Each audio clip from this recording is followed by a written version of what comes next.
Good morning, all of you. I welcome to you in Ascent online classes. Exercise 2 chapter number 1 अपना complete हो गया था। Exercise 1.6 last थी, वो पिछली अपन क्लास में किया था।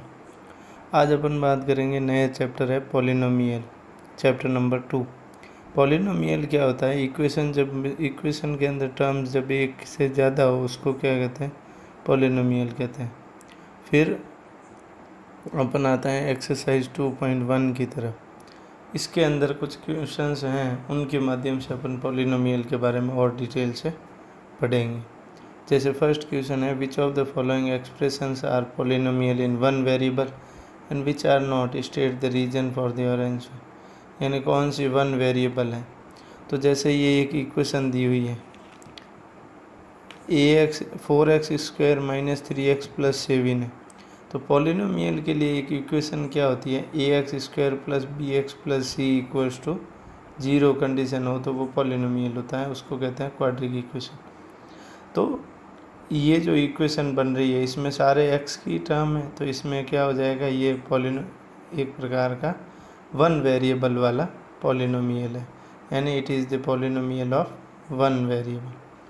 फिर अपन बात करते हैं क्वेश्चन नंबर सेकेंड की। क्वेश्चन नंबर सेकेंड में क्या कह रहा है? Right the coefficient of x² in each of the following. यानी हर एक के अंदर है जो x² का कोएफिशिएंट, यानी x² के मल्टीप्लाई में क्या है वो बताना, मतलब मल्टीपल वाला नंबर।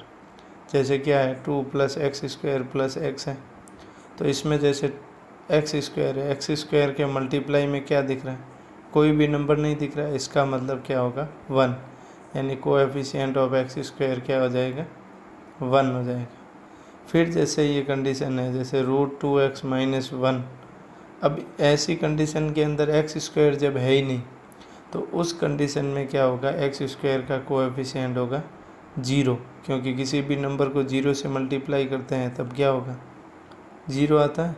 इसका मतलब इसके मल्टीप्लाई में या फिर इसके एडिशन में ये x² था, उसका कोएफिशिएंट 0 था, इसलिए ये यहाँ पे रिप्रेजेंट नहीं हुआ है, यानी कोएफिशिएंट ऑफ x² क्या आ जाएगा? 0। फिर जो नेक्स्ट एक्सरसाइज है, इसी एक्सरसाइज का क्वेश्चन नंबर है जो 3।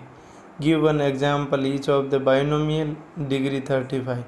यानी बाइनोमियल है, मैं बताइए। बाइनोमियल मोनोमियल का मतलब होता है, देखो 3 प्रकार के डिग्री होते हैं।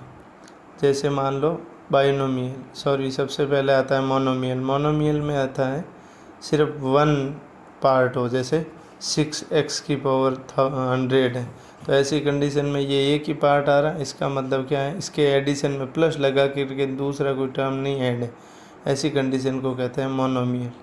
फिर बाइनोमियल में मतलब बायो मतलब 2, तो 2 टर्म एडिशन या सब्ट्रैक्शन किसी भी टर्म में हो। जैसे क्या हो जाएगा? 2 × y⁴ 35। 35 ही क्यों आई y⁴? क्योंकि इसमें डिग्री है जो 35 का है, तो डिग्री आ जाएगी, डिग्री का मतलब पावर, तो 2 × y⁴ हो जाएगी 35, माइनस है जो 40 डिग्री, 40 लिखा है मैंने, इसकी जगह आप कुछ भी अपने मन से लिख सकते हो, क्योंकि इसमें कोई भी क्वेश्चन में कहा है अपने हिसाब से आंसर दीजिए, तो अपने हिसाब से एग्जाम्पल में कुछ भी रख सकते हैं। 2y रखा है मैंने, इसकी जगह आप 2z भी रख सकते हो, कुछ भी अपने मन से रख सकते हो, लेकिन 2 है जो टर्म बीच में एडिशन का सिंबल या सब्ट्रैक्शन के सिंबल के थ्रू जुड़ी हुई होनी ज़रूरी है, क्योंकि बाइनोमियल है इसलिए। अब आता है क्वेश्चन नंबर 4। क्वेश्चन नंबर 4 में क्या करना है अपने को? अपन ने अभी ऊपर डिग्री का जिक्र किया था, तो डिग्री का मतलब होता है पावर। अब इसमें कह रहा है कि right the degree of each of the following polynomial, यानी ये जो पॉलिनोमियल डिग्री दिया हुआ है इसकी डिग्री पूछी। तो पॉलिनोमियल के अंदर जो मैक्सिमम पावर होगी वो होती है उसकी डिग्री। तो इस कंडीशन में क्या है? पॉलिनोमियल पहला है 5x³ + 4x² + 7x है, तो 5x³ है, क्यूब है मतलब पावर 3 है, तो ऐसी कंडीशन में इसकी जो डिग्री होगी वो क्या होगी? 3, यानी the degree of the polynomial is 3। फिर जैसे 5t - √7 है, तो ऐसी कंडीशन में क्या होता है कि t की पावर कुछ नहीं दी हुई है, इसका मतलब है 1, तो जो डिग्री ऑफ द पॉलिनोमियल होगी वो क्या हो जाएगी? 1। अगर यहाँ पे 5 की पावर 7 होती, t की पावर तो उस कंडीशन में डिग्री ऑफ द पॉलिनोमियल हो जाती 7। फिर नेक्स्ट क्वेश्चन नंबर 5 है। इसके अंदर क्या कह रहा है, classify the following linear quadric and their cubic polynomial. यानी ये जो पॉलिनोमियल दिए हुए हैं इसमें अपने को बताना है कि लीनियर है, क्वाड्रिक है और क्यूबिक है, इनमें से जो कंडीशन है वो बताना। अब सबसे पहले लीनियर इक्वेशन क्या होती है, जिसमें ax plus b y plus c is equal to 0, यानी जिसमें a की पावर x स्क्वायर की पावर 1 हो। अगर x स्क्वायर की पावर 2 है तो क्वाड्रिक इक्वेशन हो जाएगी। और अगर मान लो x स्क्वायर की x की पावर 2 है तो क्वाड्रिक इक्वेशन हो जाएगी। और x की पावर अगर 3 है तो वो कैसी इक्वेशन है कि क्यूबिक इक्वेशन।